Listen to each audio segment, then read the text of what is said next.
সুপ্রিয় শিক্ষার্থী আমার, তোমরা সকলে কেমন আছো? আমি আশা করছি তোমরা সকলে ভালো আছো, স্বাস্থ্যবিধি মেনে বাড়িতে অবস্থান করছো এবং পরিবারের সাথে নিরাপদে আছো। প্রিয় শিক্ষার্থী, ঢাকা কলেজ কর্তৃক আয়োজিত অনলাইন ক্লাসগুলো নিয়মিত করছো তো? আমি আশা করছি তোমরা ক্লাসগুলো করছো এবং নিজেকে প্রস্তুত রাখছো। প্রিয় শিক্ষার্থী, তাহলে চলো আজকে আমরা আমাদের অনলাইন ক্লাসে চলে যাই। আমার অনলাইন ক্লাসে তোমাদের সকলকে স্বাগতম। আজকের ক্লাসটি পরিচালনা করছি আমি শ্রাবণী ধর, প্রভাষক ব্যবস্থাপনা বিভাগ, ঢাকা কলেজ। আজকে আমি বিবিএ অনার্স সেকেন্ড ইয়ারের business communication in English chapter non verbal কমিউনিকেশনের উপর ক্লাস নেব। আজকে আমার চতুর্থ ক্লাস। আজকে আমরা কি কি শিখবো চলো আমরা একটু দেখে নিই। প্রিয় শিক্ষার্থী, আজকে আমরা শিখব meaning of nonverbal communications, importance or functions of nonverbal communications, types, media, symbols of nonverbal communication. Dear students, what is nonverbal communication? Nonverbal communication means all communication that involves neither written or spoken words but occurs without the use of words. Dear students, it uses some series of symbols or ways to communicate messages. প্রিয় শিক্ষার্থী, তাহলে নন verbal communication অর্থ কি? অর্থ হচ্ছে অশাব্দিক যোগাযোগ। অশাব্দিক যোগাযোগ মানে যেখানে শব্দ থাকবে না। শব্দ বলতে কিন্তু সাউন্ডকে বোঝানো হচ্ছে না। আমরা কিছু জিনিস অডিবল হতে পারে, অর্থাৎ কানে শুনতে পারি, কিন্তু এখানে শব্দ বলতে কি বোঝানো হচ্ছে? শব্দ বলতে মুখনিসৃত মৌখিক ভাবে যে কথা আমরা বলি, সেই কথার বা শব্দ, সেই মৌখিক এবং রিটেন। দেখো এখানে বলা হচ্ছে ইট ইনভলভস নাইদার রিটেন, অর্থাৎ লিখিত ভাবে কোনো শব্দ থাকবে না, অর স্পোকেন ওয়ার্ডস মৌখিক ভাবে কোনো শব্দ থাকবে না। ঠিক আছে? এই লিখিত বা মৌখিক যোগাযোগ ব্যতীত, এই লিখিত এবং মৌখিক যোগাযোগ ব্যতীত শব্দবিহীন ভাবে আমরা যে যোগাযোগ করে থাকি সেটাকেই বলা হচ্ছে অশাব্দিক যোগাযোগ। এটি তাহলে কিভাবে হয়ে থাকে? এটি আসলে uses some series of symbols, এটি কিছু চিহ্ন দ্বারা হয়ে থাকতে পারে। আবার কিছু অঙ্গভঙ্গি, বডি ল্যাঙ্গুয়েজ, ঠিক আছে, এগুলোর দ্বারা হয়ে থাকে, যেগুলো আমরা শিখব। তাহলে চলো আমরা একটু দুটি লেখকের সংজ্ঞা দেখে নিই। প্রিয় শিক্ষার্থী, যে কোনো সংজ্ঞা দেওয়ার সময় আমি তোমাদের বলেছি তোমরা অবশ্যই লেখকের সংজ্ঞা মুখস্থ রাখবে, মনে রাখার চেষ্টা করবে এবং পরীক্ষার খাতাতেও লেখকের সংজ্ঞা দেওয়ার চেষ্টা করবে। তাহলে তোমাদের খাতার মানটা কি হবে? খাতার মান বৃদ্ধি পাবে, তাই না? তাহলে চলো প্রিয় শিক্ষার্থী, আমরা একটু দুটি লেখকের সংজ্ঞা দেখে নিই। এখানে বলা হচ্ছে অ্যাকর্ডিং টু হিমস্ট্রিট অ্যান্ড বেটে, ইনারা কি বলেছেন? বলেছেন যে non verbal communication includes any communication occurring without the use of words, অর্থাৎ শব্দ ছাড়া যে কোনো যোগাযোগকেই বলা হচ্ছে কি নন ভার্বাল কমিউনিকেশন। আরেকজন কি বলছেন দেখো, according to LC Bovee and others, ইনারা কি বলছেন? Non verbal communication expresses information without words through gestures and behaviour. এখানে বলা হচ্ছে যে কিছু ইনফরমেশন দিয়ে থাকে, তথ্য দিয়ে থাকে নন ভার্বাল কমিউনিকেশন, অশাব্দিক যোগাযোগ কিছু তথ্য প্রকাশ করে যেগুলো শব্দবিহীন ভাবে হয়ে থাকে, গেস্টার্স অর্থাৎ অঙ্গভঙ্গির মাধ্যমে, আচরণ, বিহেভিয়ারের মাধ্যমে হয়ে থাকে।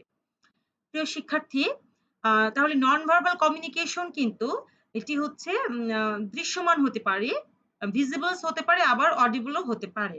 ঠিক আছে? ভিজিবলস যেমন ধরো আমরা অনেক কিছু চার্ট, গ্রাফ, সিম্বলস বিভিন্ন দেখে থাকি, এগুলো কিন্তু ভিজিবল। আর অডিবল ধরো আমরা অনেক সময়ই সাইরেন, হুইসেলস শব্দ, হর্ন, ঠিক আছে, বিভিন্ন ধরনের হর্ন, বাঁশি, এগুলোর শব্দ, সাউন্ড, এগুলোর সাউন্ড কিন্তু আমরা অনেক সময় শুনে থাকি। তো এগুলোও কিন্তু নন ভার্বাল কমিউনিকেশনের মধ্যে পড়বে। তাহলে চলো আমরা একটু টাইপস গুলো দেখে নিই যে এই non verbal communications, what are the types of non verbal communication. তো প্রথমেই এই নন ভার্বাল কমিউনিকেশনের যে প্রথম যে বিষয়টি দেখো, এখানে বলা হচ্ছে যে non verbal methods may be visual or audible. তো অডিবল অর ভিজুয়াল দুটাই হতে পারে। এখানে বলছে although no word is used in non verbal communication, it can effectively communicate many human feelings more accurately than verbal methods of communication. বলা হচ্ছে এখানে যদিও মুখনিসৃত কোনো শব্দ এখানে ব্যবহার করা হচ্ছে না অথবা লিখিতভাবেও কোনো শব্দ ব্যবহার করা হচ্ছে না। তারপরেও কিন্তু এটি অনেক অ্যাকিউরেট একটি কমিউনিকেশন। কেন বলতো? কারণ আমরা কিন্তু এই নন ভার্বাল কমিউনিকেশন এর মাধ্যমে আমরা খুব ভালোভাবে কমিউনিকেশনটা বুঝে থাকি। তো এবং এর মাধ্যমে আমরা যেটা লিখিতভাবে বা মুখের কথা আমরা বুঝতে পারি না। কিন্তু আমরা কিন্তু হিউম্যান ফিলিংস তার আ আ মনের যে আ মানে মনের অবস্থাটা, তার ফিলিংস অনুভূতিগুলো কিন্তু আমরা নন ভার্বাল কমিউনিকেশন এর মাধ্যমে জেনে থাকি। তো এগুলো কিভাবে জেনে থাকি?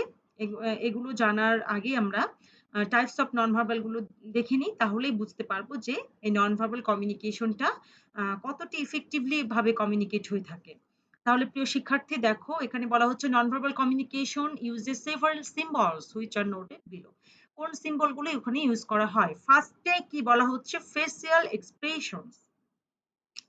Facial expressions. ফেসিয়াল এক্সপ্রেশনস তোমাদের আমি বাংলায় বোঝানোর আগে তোমরা একটু একটা চিত্র দেখো। তাহলে বুঝতে পারবা যে ফেসিয়াল এক্সপ্রেশনস এর মাধ্যমে কিভাবে নন ভার্বাল কমিউনিকেশন হয়ে থাকে। প্রিয় শিক্ষার্থী দেখো, এখানে তোমরা কি কোনো চিত্র দেখতে পাচ্ছ? প্রথম চিত্রটা কি প্রকাশ করছে বলো তো? খুব এরকম ভাবে কি প্রকাশ করছে? অ্যাঙ্গার, রাগ, তাই না? তারপরটা কি? জয়। তারপরেরটা দেখো সারপ্রাইজ, মানে কোনো একটা বিষয় দেখে সে সারপ্রাইজ হয়েছে। তারপরে কি? ডিসগাস্ট, বিরক্ত লাগতেছে। আর এরপরে দেখো স্যাডনেস। হ্যাঁ? আরেকটা কি দেখো? ফেয়ার, অর্থাৎ কোনো কিছু দেখে সে ভয় পেয়েছে। প্রিয় শিক্ষার্থী, এই যে তোমরা ৬ টি চিত্র এখানে দেখতে পাচ্ছ, এখানে কি তোমাদেরকে কোনো কথা দিয়ে বোঝানো হয়েছে? ধরো এর নিচে আমি লিখে দিয়েছি, ঠিক আছে। কিন্তু এই লেখাগুলো ব্যতীতও কি তোমরা বুঝতে পারছো যে তার মুখের ভাবটি দেখে বুঝতে পারছো যে সে কি প্রকাশ করছে?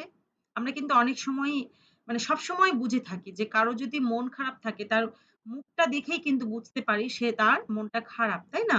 আবার তার কারো প্রাণোচ্ছল হাসি দেখে বুঝতে পারি যে তার মনটা খুব ভালো। আবার যদি কেউ তোমার কথাতে বিরক্ত হয় তার মুখের ভাবটা দেখেই কিন্তু আমরা বুঝতে পারি সে বিরক্ত। তো সে মুখের ভাষায় প্রকাশ না করলেও আমরা অনেক সময় মুখের ভাষায় বা লিখিতভাবে প্রকাশ করি না। কিন্তু মুখের ভাষা দ্বারা কিন্তু আমরা বুঝাই দিই। মানে মুখের যে উম ভঙ্গি, এক্সপ্রেশন, সেই মুখের এক্সপ্রেশন দেখিয়ে কিন্তু আমরা অনেককেই বুঝিয়ে থাকি যে তার কথাটা আমরা ভালোভাবে নিচ্ছি নাকি খারাপভাবে নিচ্ছি। তাহলে চলো ফেসিয়াল এক্সপ্রেশনটা আমরা একটু ভাষায় প্রকাশ করি। কি এটি? তোমাদের আ কে বোঝানোর জন্য বা তোমাদের ভালোর জন্য আমি এখানে স্ক্রিনে লিখে দিয়েছি। তোমরা এখানে নোট করে ফেলতে পারো। দেখো বলা হচ্ছে, "The face is an important communicator. It is commonly said that the face is the index of the mind." আমরা জানি, তাই না? যে মনের ইনডেক্স কি? মনের কথা কিন্তু ফেসের মাধ্যমে প্রকাশ পায়, তাই না?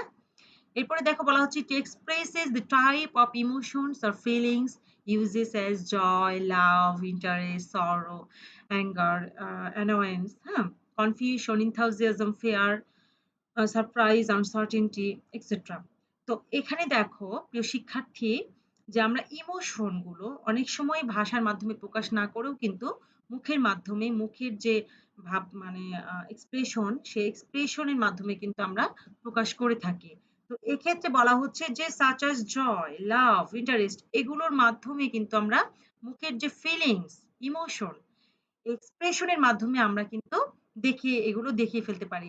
পূর্বের চিত্রতে তোমাদেরকে যেগুলো দেখালাম। তো in the facial area, eyes are especially effective for indicating attention and interest. তো তুমি কারো কথা শুনছো কিনা তোমার চোখ কিন্তু বলে দিবে তার দিক তাকানো। অনেক সময় আমি তোমাদের ক্লাসে কিন্তু বলে থাকি যে তোমরা আমার দিকে তাকিয়ে আছো কিন্তু আমি জানি কে কে আমার ক্লাসে নেই। তোমরা তাকিয়ে আছো ঠিকই কিন্তু তোমাদের চিন্তা কিন্তু অন্যদিকে। তোমরা চিন্তা করছো অন্যদিকে। এটা তোমরা খুব কিন্তু শুনে থাকো। এটি আমি কি জন্য বলে থাকি? তোমাদের ফেসিয়াল এক্সপ্রেশন দেখে বলে থাকি, তাই না? তো আরেকটি বিষয় দেখো, smiling is also a powerful cue that transmits happiness and friendliness. তো এই যে হাসি, তুমি যদি কাউকে হেসে জিজ্ঞেস করো, "বন্ধু তুই কেমন আছিস?" তাহলেই কিন্তু তোমার ফ্রেন্ডলি বা হ্যাপিনেস তোমার প্রকাশ পাচ্ছে। আবার তুমি যদি মন খারাপ করো, "বন্ধু তুই কেমন আছিস?" সে কিন্তু বুঝতে পারবে যে তোমার মনটি ভালো নেই। তুমি আ শুধুমাত্র জিজ্ঞেস করছো কেমন আছিস? এমনি জানার জন্য। তখন তোমাকে বলবে যে, "বন্ধু আমি তো ভালো আছি। কিন্তু তোকে দেখে মনে হচ্ছে তুই ভালো নেই। তোর কি হয়েছে?" আবার অনেক সময় তুমি বলো যে, "না আমি ভালো আছি।" কিন্তু তোমার ফেসিয়াল এক্সপ্রেশন দেখে বোঝা যায় যে তুমি ভালো নেই। তো এইজন্য বলা হচ্ছে যে এগুলো অনেক সময় ভার্বাল কমিউনিকেশন এর চাইতেও অ্যাকিউরেট। ঠিক আছে? কারণ কি? যে অনেক সময় মুখে আমরা একটা কথা বলি কিন্তু আসলে ভিতরে কিন্তু অন্য কথা। যেটি আমাদের চোখের দ্বারা, ফেসিয়াল এক্সপ্রেশন এর দ্বারা প্রকাশ পায়। এজন্য এই non verbal communication is much more accurate than verbal communication. প্রিয় শিক্ষার্থী আশা করি বুঝতে পেরেছো। আরেকটি দেখো বলা হচ্ছে thus if you smile frequently you will be perceived as more likable, friendly, warm and approachable। তো এখানে দেখো যে তুমি যদি কারো সাথে মানে কিছুক্ষণ পর, পর হেসে, হেসে কথা বলো তাহলে বোঝা যায় যে তোমার সাথে তার একটি অন্তরঙ্গ সম্পর্ক আছে, ফ্রেন্ডলি সম্পর্ক আছে। ঠিক আছে? তুমি তার কথাটি পছন্দ করছো, তার সাথে থাকতে ভালো লাগছে। তো তোমার যে আ আ ফেসিয়াল এক্সপ্রেশনস এগুলোর মাধ্যমেই কিন্তু বোঝা যাবে যে তুমি অন্যের উপর কেমন অ্যাটেনশন দিচ্ছ বা ফ্রেন্ডলি আছো কিনা বা শুধু তোমার না অন্যের ফেসিয়াল এক্সপ্রেশন দেখেও তুমি কিন্তু বুঝতে পারবা। আশা করি বুঝতে পেরেছো। প্রিয় শিক্ষার্থী আমরা পরেরটাতে চলে যাই। দেখো গেস্টার্স। গেস্টার্স মানে কি? একটু দেখি। গেস্টার্স অর্থ gestures are movement of the arms, legs, hands and head. তো এই যে arms, legs, hands and head এর যে মুভমেন্ট সেগুলোকে আমরা বলছি গেস্টার্স বা অঙ্গভঙ্গি। For example a wave of the hand has a specific meaning. আমি যদি তোমাদের সাথে ধরো দেখা হলো তোমাদের সাথে আমি তোমাদের সাথে কথা না বলে দূরে আছো তুমি। অনেক সময় দূরে কিন্তু তোমার মুখ নিঃসৃত শব্দ পৌঁছায় না, তাই না? তুমি বন্ধুর সাথে দেখা হয়েছে অনেক দূরে রিক্সাতে যাচ্ছে সে। তুমি দূর থেকে এরকম করলা। কোনো কথা বললা না। এটি দ্বারা কিন্তু কি প্রকাশ পেল? হ্যালো। আবার অনেক সময় চলে যাচ্ছ। এটি দ্বারা কি প্রকাশ পাবে? Good bye. তো এই যে মুখের শব্দ পৌঁছানো যাচ্ছে না বা অনেক সময় মুখের শব্দ না দিয়েও আমরা এভাবে অনেক কিছু প্রকাশ করে থাকি, তাই না? এরপরে দেখো বলছে যে a forefinger and a thumb touching to form a circle have the meaning okay। a forefinger and thumb এই সিম্বলটা কেমন হয়ে থাকে দেখো এইভাবে দেখতে পাচ্ছ স্ক্রিনে এইভাবে এই যে এইভাবে। তো এইভাবে যদি কেউ দিয়ে থাকে তো বোঝানো কি হয় যে ওকে, ঠিক আছে? তো আরেকটি বলা হচ্ছে দেখো like facial expressions, interpretations of some gestures also different across culture। তো এখানে কালচারস ফর এক্সাম্পল বিভিন্ন একেক দেশের কিন্তু কালচার একেক রকম। একটা উদাহরণ দিয়ে আমরা বুঝাই দেখো। বলা হচ্ছে ইন ইউরোপ রাইজিং থাম মানে এরকম তাই না? রাইজিং থাম is used to convey that someone has done something excellent. While in Bangladesh, the same gesture meaning কি something idiot। তো এখানে দেখো কোন সিম্বলটির দ্বারা বোঝানো হয়েছে দেখো। স্ক্রিনে দেখতে পাচ্ছ? তো এটি দ্বারা আম আমাদের দেশে কিন্তু একরকম বোঝানো হয়। কাঁচকলা দেখানো বলেন, তাই না? কাঁচকলা দেখাইছে আমাকে এরকম বোঝানো হয়। আবার অন্যান্য দেশে বোঝানো হচ্ছে কি ইউরোপে বোঝানো হচ্ছে এক্সিলেন্ট। তো দেখো এই গেস্টার্স গুলো কিন্তু একেক কালচারে একেক রকম ভাবমূর্তি প্রকাশ পায়। প্রিয় শিক্ষার্থী যে আরেকটি যে টাইপস আছে কি বডি ল্যাঙ্গুয়েজ। বডি ল্যাঙ্গুয়েজ মানে কি শারীরিক যে ভাষা। এই শারীরিক ভাষার মাধ্যমেও কিন্তু আমরা কমিউনিকেট করে থাকি যেটাকে বলা হচ্ছে নন ভার্বাল কমিউনিকেশন। কিভাবে দেখো? বলছে non body language is another widely recognised form of non verbal communication. Body movements can convey meanings and message. Body movement কিন্তু মিনিং এবং মেসেজ দিয়ে থাকে কিভাবে? Body language may take two forms of unconscious movement and consciously controlled movement। প্রিয় শিক্ষার্থী body ল্যাঙ্গুয়েজের মাধ্যমে খুব ভালোভাবে কিন্তু নন ভার্বাল কমিউনিকেশন হয়ে থাকে। কখনো আনকনসিয়াসলি হয়ে থাকে, ঠিক আছে? অসচেতনভাবে আবার কখনো সচেতনভাবে। কিভাবে দেখো? When a person is bored, he may gaze around the room rather than look at the speaker or he may shift positions frequently। ধরো আমি তোমাদের ক্লাস নিচ্ছি। ঠিক আছে? এই অনলাইন ক্লাস না। আ রুম নাম্বার ২১ এ অথবা গ্যালারি 6 এ ক্লাস নিচ্ছি। তো সেখানে ধরো আমার ক্লাস তোমাদের ভালো লাগছে না। বোর হয়ে গেছে। তখন কি হবে? তোমরা কেমন আচরণ করবা? আমার দিকে একভাবে এরকম করে তাকিয়ে থাকবা? না বোর হয়ে গেলে কেমন আচরণ করবা? এদিক তাকাবা, একবার ওদিক তাকাবা, তাই না? তো এর মাধ্যমে এটা কিন্তু আনকনসিয়াসলি তুমি করে ফেলবা। এদিক ওদিক তাকাবা এরকম, এরকম করে। ঠিক আছে? এবং দেখা যাচ্ছে যে এক জায়গায় বসে আছো, পাশে এরকম সরে যাচ্ছ, আবার সরছো। এরকম করছো, ওরকম করছো, এদিক তাকাচ্ছ। এর মাধ্যমে বুঝতে পারবো যে তুমি আমার ক্লাসে কিন্তু অ্যাটেনটিভ না। তুমি আমার ক্লাসটি এনজয় করছো না। ঠিক আছে? তো আরেকটা দেখো, when a person is nervous he may bite his nails। ঠিক আছে? এটি কখন করে থাকো? ধরো কোনো বিষয় তুমি মানে নার্ভাস ফিল করছো। কি হবে, কি হবে? তখন কি হয়? আমরা এরকম করে নখ কামড়াতে থাকি, তাই না? আবার কোনো কিছু মনে পড়ছে না পরীক্ষার হলে কি করো? এরকম করে মাথা চুলকাও। তো এগুলো কিন্তু মুখের ভাষা না। তোমার এই যে বডি ল্যাঙ্গুয়েজ এর মাধ্যমে কিন্তু বোঝা যায়। ঠিক আছে? এখানে বলা হচ্ছে যে those are usually made unconsciously। এগুলো কিন্তু ওই যে এরকম, এরকম করে নখ কামড়ানো, মাথা এরকম চুলকানো এগুলো কিন্তু unconsciously হয়ে থাকে। তুমি নিজেও জানো না তুমি করে থাকছো। ঠিক আছে? On the other hand বলা হচ্ছে learning forward toward the speaker to express interest is the case of conscious body movement. অনেক সময় দেখা যাচ্ছে সামনে বেঞ্চিতে বসে অনেকে, তাই না? দেখে থাকি তো, তাই তো? যে ফার্স্ট বেঞ্চিতে বসে আমার কথা এরকম করে শুনছো, ম্যাডাম কি বলছে? মানে একটা শব্দও যেন আমি না মানে আমার কানের পাশ দিয়ে যেন বের না হয়। ঠিক আছে? প্রতিটা শব্দ শুনছো, কি লিখছে দেখছো। তো এটি কিন্তু তোমার কনসিয়াসলি তুমি করে থাকো। ঠিক আছে? আবার কনসিয়াসলি এই যে আমি যখন ক্লাসে ঢুকি, অনেকে গল্প করছো কিন্তু ১ম যখন আমি ক্লাসে ঢুকছি তখন সবাই তোমরা কি করো? দাঁড়িয়ে যাও। তো এই যে দাঁড়িয়ে যাচ্ছ এটা কিন্তু কনসিয়াসলি করছো। এটা বডি ল্যাঙ্গুয়েজ। এর মধ্যে দাঁড়িয়ে যাওয়ার মাধ্যমে কি প্রকাশ পায়? যে আমি আসলাম, তুমি তোমরা আমাদের সম্মান করলা। টিচারদের সম্মান করলা। তো এই যে তোমরা কিছু বলছো না, কোন কথা বললে না কিন্তু দাঁড়িয়ে গেলা। তো এটাও কিন্তু একটা বডি ল্যাঙ্গুয়েজ। এর মাধ্যমেও প্রকাশ পায় তুমি টিচারকে সম্মান জানালা। ঠিক আছে? তো প্রিয় শিক্ষার্থী বডি ল্যাঙ্গুয়েজ আমরা বুঝলাম। এরপর চলো আমরা দেখি স্পেস অ্যান্ড ডিসট্যান্স টা কি? স্পেস অ্যান্ড ডিসট্যান্স এর মাধ্যমে নন ভার্বাল কমিউনিকেশন হয়ে থাকে। যেমন দেখো বলা হচ্ছে space and distance are significant non verbal tools in the case of organisational communication. Organisational কমিউনিকেশনের ক্ষেত্রে স্পেস অ্যান্ড ডিস্টেন্সটা একটা টুলস হিসেবে কাজ করে নন ভার্বাল কমিউনিকেশন।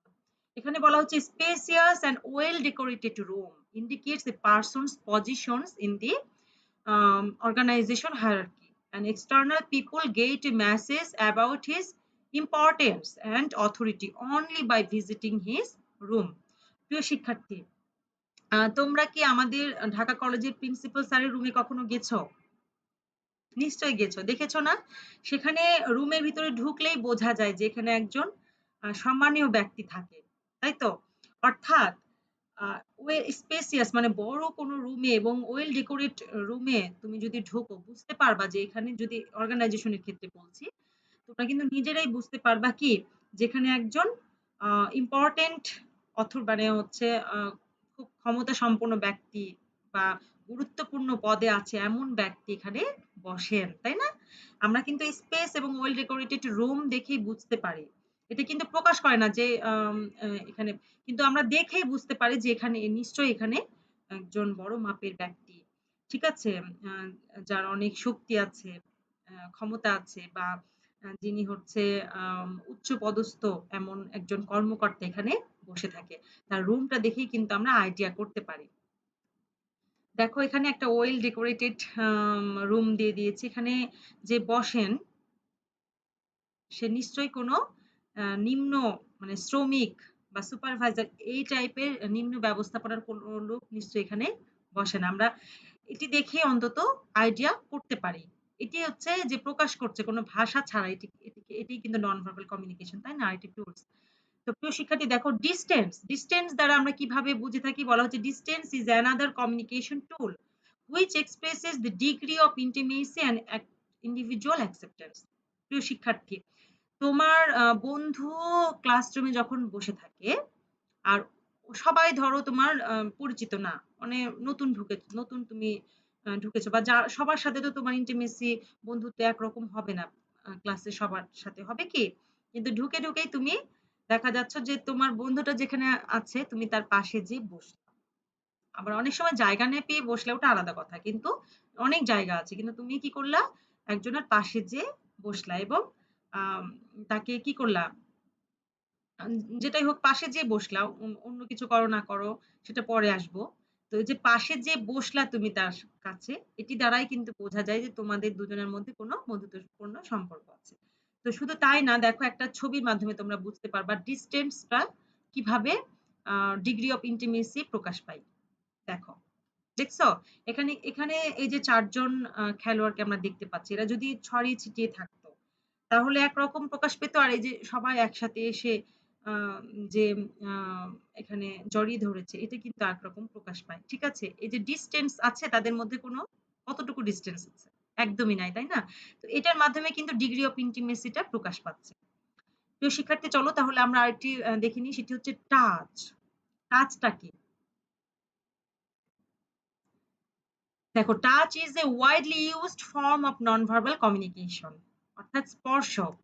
এখানে বলা হচ্ছে by touching one can express a wide range of emotions. However, the accepted modes of touch vary depending on the gender, age, relative status, intimacy and cultural background of the person. একটা touch, স্পর্শ দ্বারা কিন্তু অনেক কিছু বোঝা যায়। ঠিক আছে? Depending of the depending on the gender. এখানে জেন্ডারের ভিত্তিতে, এজ এর ভিত্তিতে, রিলেটিভ স্ট্যাটাস এর ভিত্তিতে, ইন্টিমেসি, কালচারাল ব্যাকগ্রাউন্ড এর ভিত্তিতে, বিভিন্ন ভিত্তিতে কিন্তু এই টাচ বা স্পর্শের মাধ্যমে কিন্তু অনেক মানে না বলা কথা, যেটি বলা হয়নি কিন্তু টাচ বা স্পর্শের মাধ্যমে বোঝা যায়। যেমন তুমি বন্ধুর কাছে গেলা এবং এরকম করে গায়ে মানে এখানে হাত দিলা। ঠিক আছে? তো এই টাচটা যে তুমি করলা, তো এটার মাধ্যমে কি প্রকাশ পাবে? যে তোমাদের মধ্যে বন্ধুত্বপূর্ণ সম্পর্ক বা বন্ধু তুই কেমন আছিস? যে ঘাড়ে হাত দিয়ে তুমি বললা। তো এই যে কথাটা তুমি এরকম ভাবে টাচ করলা কিন্তু তুমি কোনো কথা বললা না। এটার দ্বারাই কিন্তু তোমাদের মধ্যে একটা সম্পর্ক বা অন্তরঙ্গতা প্রকাশ পাবে। কিন্তু তোমার শিক্ষক যাচ্ছে। ঠিক আছে? ধরো আমাদের চেয়ারম্যান স্যার যাচ্ছে। তুমি এখন অন্তরঙ্গ প্রকাশ, তার সাথে ভালো সম্পর্ক প্রকাশ করতে কি তুমি তার ঘাড়ে এরকম করে হাত দিতে পারবা? এটা কালচারাল ব্যাকগ্রাউন্ড আছে কিন্তু আমাদের কালচারে এটি সাপোর্ট করে না। তুমি উনাকে কি করতে পারবা? তাকে হচ্ছে সালাম আদাব দিতে পারবা। ঠিক আছে? কিন্তু তার আ এখানে হাত দিয়ে তুমি তাকে প্রকাশ করতে পারবা না। তো এই যে বিষয়গুলো, এগুলো কিন্তু মানে টাচের দ্বারাই বোঝা যায়। ঠিক আছে? তো দেখো আরেকটি বিষয় বলা হচ্ছে, for example in the context of our culture, when we touch you from the back of the examination hall, your understanding is that he wants to know something. এখানে আরেকটি এক্সাম্পল তোমাদের আমি দিয়ে দিয়েছি। দেখো, যখন তোমরা পরীক্ষা রুমে বসেছো, তখন পেছন থেকে কেউ যদি তোমাকে এরকম করে টাচ করে, তুমি এটার দ্বারা মানে পরীক্ষা চলছে এমন সময়, তুমি এটার দ্বারা কি বুঝবা? কোন শব্দ কিন্তু করেনি সে। ঠিক আছে? এটার দ্বারা তুমি বুঝবা যে কেউ কোনো কিছু পাচ্ছে না, তোমাকে ডাকছে। তুমি কিন্তু এরকম করবা আর মিস বা টিচার ম্যাডাম বা টিচার বলবে যে, "এই পেছনে তাকাবা না। এই তুমি ডাকছো কেন?" ঠিক আছে? এটা কিন্তু আবার অপরাধ হয়ে যাবে। হ্যাঁ?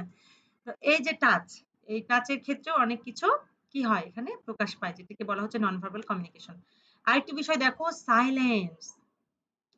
সাইলেন্ট, নিশ্চুপভাবেও কি নীরবতার মাধ্যমে কি কিছু প্রকাশ করা যায়?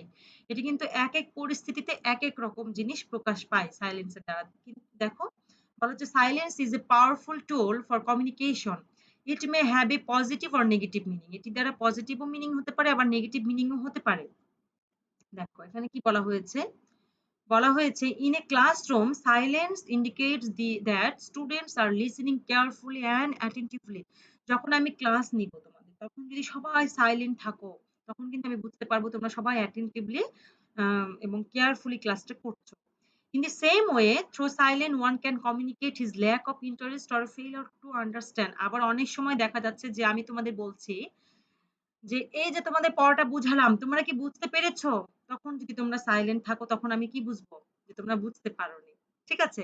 আবার অনেক সময় দেখা যাচ্ছে যে তুমি কাউকে কাজ দিচ্ছ কোনো, যে ভাই আমাকে একটু আ নীলক্ষেত থেকে একটু বই এনে দিবা? সে কিছু বলল না, চুপ থাকলো। এটার মানে কি বুঝলা তুমি? সে পড়তে অনিচ্ছুক। আবার কোনো সাইলেন্ট যদি থাকে, নীরবতা, তাহলে আবার সম্মতির লক্ষণও হয়। ঠিক আছে? তো এই যে দেখো বলা হচ্ছে, for example silence often indicates that a person receiving instructions does not understand the action required, or sometimes silence indicates consent. যেটা আমরা তোমাকে বুঝালাম যে উদাহরণটাতে সেটাই। প্রিয় শিক্ষার্থী, তাহলে চলো আমরা আরেকটি টাইপস দেখে নিই, সেটা কি পার্সোনাল অ্যাপিয়ারেন্স। পার্সোনাল অ্যাপিয়ারেন্স এর মাধ্যমে কিভাবে নন ভার্বাল কমিউনিকেশন হয়ে থাকে। এখানে দেখো বলা হচ্ছে appearance is also an important non verbal communication tool. Appearance includes dress, hair, jewellery, makeup, belt, buckles and so on. তো এই যে পার্সোনাল অ্যাপিয়ারেন্স এর মাধ্যমে কিন্তু বোঝা যায় যে তার কমিউনিকেশন অনেক কিছুই বোঝা যায়। যেমন ধরো কেউ একজন খুব সুন্দর করে মেকআপ দিয়েছে এবং গর্জিয়াস শাড়ি পরেছে, জুয়েলারি পরেছে, ভারী মেকআপ করেছে এবং সে যাচ্ছে। তো এটির মাধ্যমে তুমি কি বুঝবা? তুমি বুঝবা যে সে কোনো অকেশনে যাচ্ছে, তাই না? আবার ধরো কোনো একজন ছেলে, সে ফুল হাতা সাদা শার্ট পরেছে এবং কালো প্যান্ট পরেছে, শু পরেছে। তার যে ড্রেস আপ বা পার্সোনাল অ্যাপিয়ারেন্স দেখে তুমি কি বুঝবা? সাথে একটা ব্যাগ আছে, তুমি বুঝবা হয় সে অফিসে যাচ্ছে, ঠিক আছে? হয়তোবা সে অফিসে যাচ্ছে যদি সকাল ৯ টায়। আবার অনেক সময় ভাইবা দিতে যাচ্ছে। এরকম কিন্তু বোঝা যায়। বা ক্যাজুয়াল ড্রেস পরে থাকলে আরেক রকম তুমি বুঝবে। যে পার্সোনাল অ্যাপিয়ারেন্স এর দ্বারাও অনেক কিছুই বোঝা যায়। এখানে দেখো প্রিয় শিক্ষার্থী, বলা হচ্ছে appearance indicates the degree of importance or interest a person convey to an occasion. Through uniform we can identify a student, a doctor, a lawyer, a police officer, etc. আবার দেখা যাচ্ছে যে appearance এর মাধ্যমে কে ডাক্তার, ঠিক আছে, কে police, কে student. হ্যাঁ, তো আমরা কিন্তু লয়ার কে আমরা কিন্তু তার অ্যাপিয়ারেন্স দেখে, সে কিন্তু মুখে বলছে না আমি ডক্টর, আমি লয়ার, সে মুখে বলছে না, কিন্তু তার অ্যাপিয়ারেন্স দেখেই কিন্তু বোঝা যায়। তো এই জন্য এটি নন ভার্বাল কমিউনিকেশন। এখানে দেখো, in an organisation one's dress is keenly observe to see whether it conforms to accepted standards of appearance. একটি অর্গানাইজেশনে তার অ্যাপিয়ারেন্স দেখেই বোঝা যাবে সে অ্যাকসেপ্টেড কিনা এই কাজের জন্য, ঠিক আছে? তো এখানে দেখো, as example, workers may wear different clothes when they are on strike than they do when they are working. যখন সে কাজ করবে সে কিন্তু একরকম পোশাক পরবে। যদি সে পোশাক দেওয়া থাকে অফিস থেকে কোনো, যেমন নীল কালারের পোশাক বা বিভিন্ন কালারের পোশাক দেওয়া থাকে, তোমরা দেখে থাকো যে কোনো অর্গানাইজেশনে ওয়ার্কারদের জন্য। তো তারা যখন কাজ করে তারা একরকম পোশাক পরে থাকে, আবার যখন তারা স্ট্রাইক করে তখন কিন্তু তারা ভিন্ন পোশাক পরে থাকে। তো এই যে অ্যাপিয়ারেন্স এর মাধ্যমেই বোঝা যায়, অনেক কিছুই বোঝা যায় মুখে কথা না বলেও, ঠিক আছে?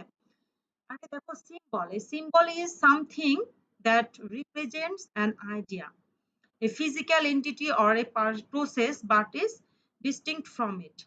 সিম্বল এর মাধ্যমে কিভাবে দেখো আমরা বুঝি প্রিয় শিক্ষার্থী, the purpose of a symbol is to communicate meaning.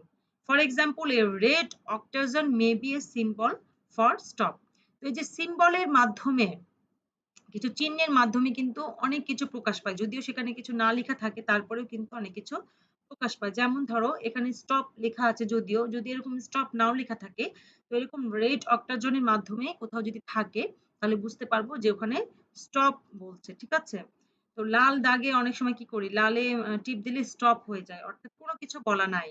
একটা টিভির রিমোটে যদি লাল থাকে কোনো বটমে, আমরা কিন্তু বুঝি এটা দ্বারা বন্ধ বা স্টপ বোঝানো হচ্ছে। তো এরকম যে কোনো সুইচের ক্ষেত্রেও যদি লাল দেওয়া থাকে আমরা এটা বুঝি যে এটাকে স্টপ বলা হচ্ছে।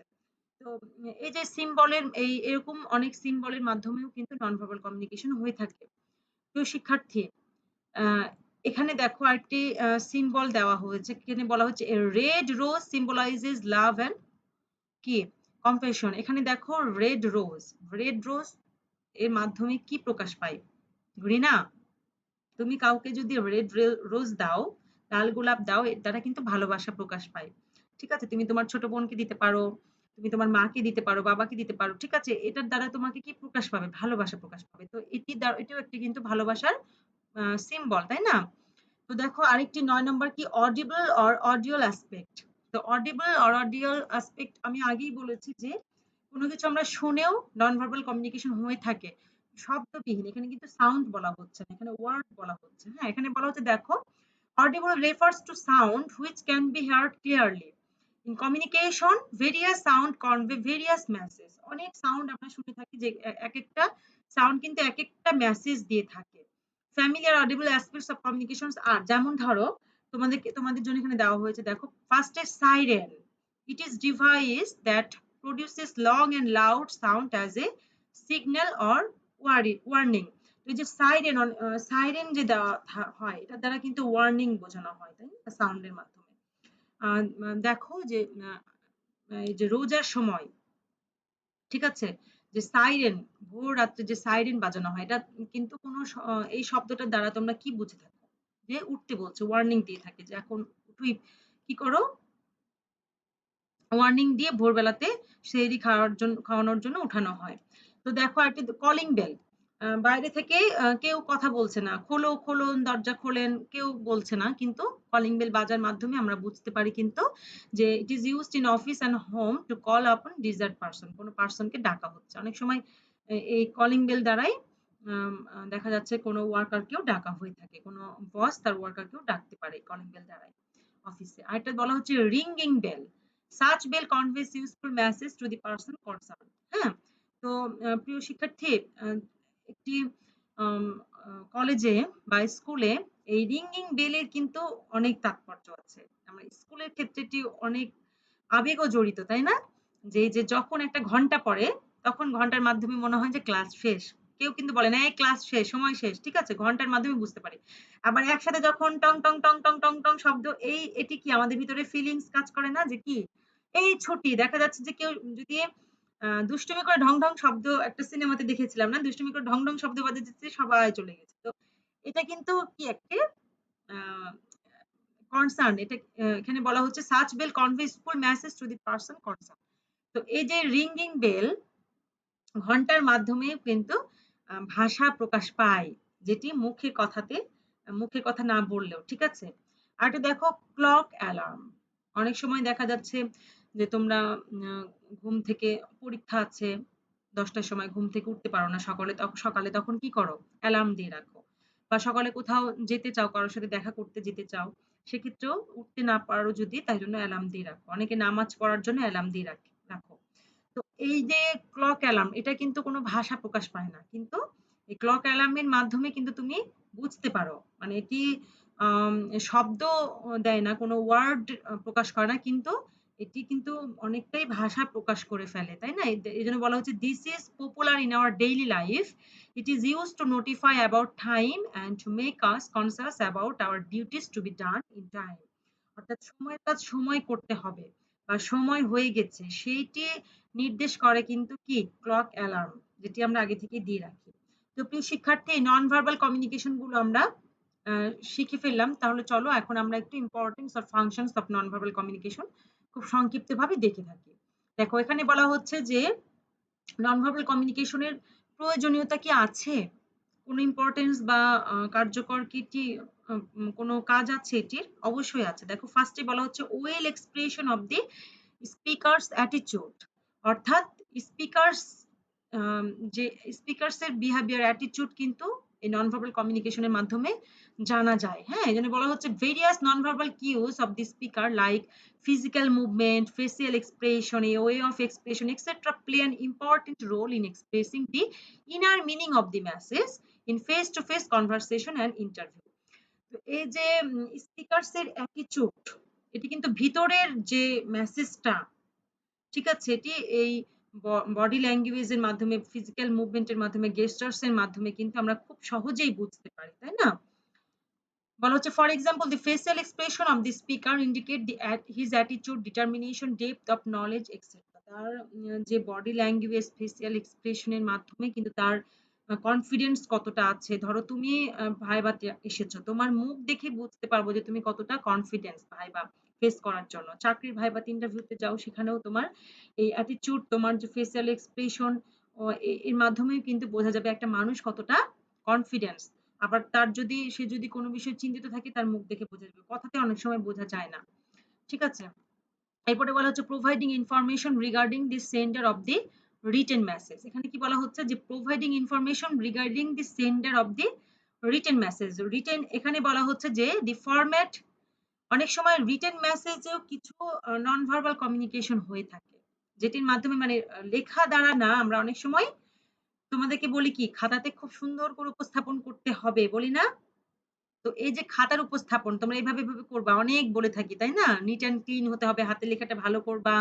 হ্যাঁ, তারপরে হচ্ছে মানে কিছু কিছু পয়েন্ট তোমরা হাইলাইট করবা, ঠিক আছে? তো এই যে উপস্থাপন, এখানে বলা হচ্ছে দি format, নিটনেস, language and the appearance of the envelope used in a written message sent a non-verbal message regarding the writer's taste, choice, level of education.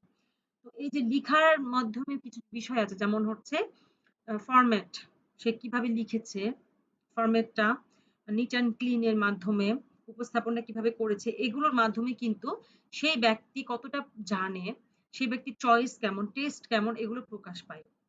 ঠিক আছে? এরপরে দেখো expressing the attitude of the listener and receiver.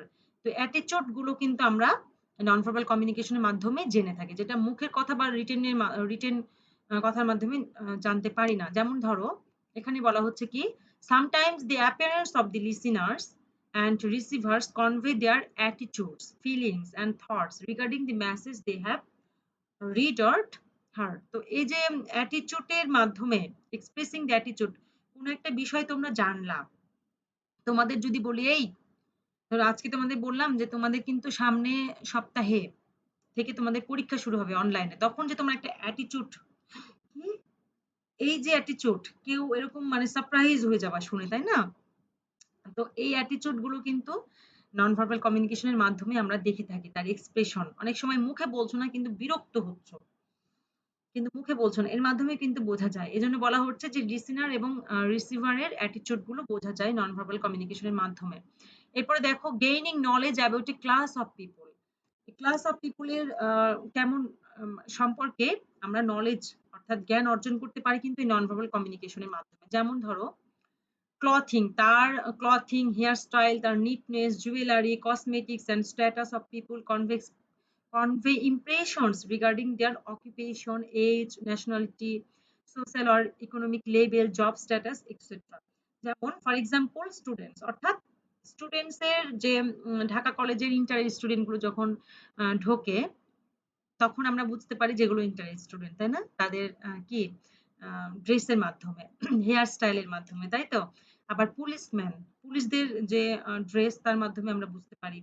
নার্সের, doctor, হ্যাঁ, সবার dress up দেখে কিন্তু আমরা তাদের সম্পর্কে জ্ঞান অর্জন করতে পারি। আবার কেউ ধরো হীরার নেকলেস, খুব মেকআপ করে হীরার নেকলেস পরে একটা গাড়িতে উঠে গেল, তাহলে সে কিছু প্রকাশ করলো না যে আমি খুব ধনী একজন ব্যক্তি, কিন্তু তার অ্যাপিয়ারেন্স দেখে কিন্তু আমরা তার স্ট্যাটাস সম্পর্কে বুঝতে পারি। তো জব স্ট্যাটাস, একজন উচ্চ স্তরের ব্যক্তি এবং শ্রমিক, তাদের দুজনার কিন্তু অ্যাপিয়ারেন্স, ড্রেস, হেয়ার স্টাইল, এগুলো কিন্তু এক এক রকম হবে। তো এগুলো দেখেও আমরা কি করতে পারি, নন ভার্বাল কমিউনিকেশনে, এগুলো নন ভার্বাল কমিউনিকেশনের মাধ্যমে কিন্তু আমরা ক্লাস অফ পিপুল সম্পর্কে, মানে অনেক মানুষ সম্পর্কে কিন্তু আমরা জ্ঞান অর্জন করতে পারি। এরপরে দেখো gaining knowledge about the status of a person. এই যে স্ট্যাটাস, পার্সনের স্ট্যাটাসটাও কিন্তু আমরা জানতে পারি নন ভার্বাল কমিউনিকেশনের মাধ্যমে। যেমন এখানে কি বলছে, non verbal cues also help to determine the relative status of person working in an organisation. For example room size, location, furnishing, decoration, lighting, etcetera indicate the position of a person in the organisation. আমি আগেও বলেছি যে তোমরা principal sir রুমে যে দেখতে পারবা যে রুমটি কত সুন্দর। তো এই যে সেখানে একজন উচ্চপদস্থ ব্যক্তি, বুঝতেই পারবা যে এখানে একজন উচ্চপদস্থ ব্যক্তি এখানে বসেন। তো এটি স্ট্যাটাসটাও আমরা কিন্তু জানতে পারি এই নন ভার্বাল কমিউনিকেশনের মাধ্যমে। এরপরে দেখো বলা হচ্ছে communicating common message to all people. কিছু কমন মেসেজ আছে যেটা সব পিপলকে আমরা খুব সহজেই পৌঁছে দিতে পারি নন ভার্বাল কমিউনিকেশনের মাধ্যমে। যেমন দেখো, in some cases, non-verbal cues can effectively express many true messages more accurately than those of any other method of communication. খুব অ্যাকুরেটলি ভাবে বোঝানো যায় নন ভার্বাল কমিউনিকেশনের মাধ্যমে অনেক মেসেজ, যেটা ভার্বাল কমিউনিকেশন বা রিটেন কমিউনিকেশনের মাধ্যমে আমরা কিন্তু বুঝাতে পারি না।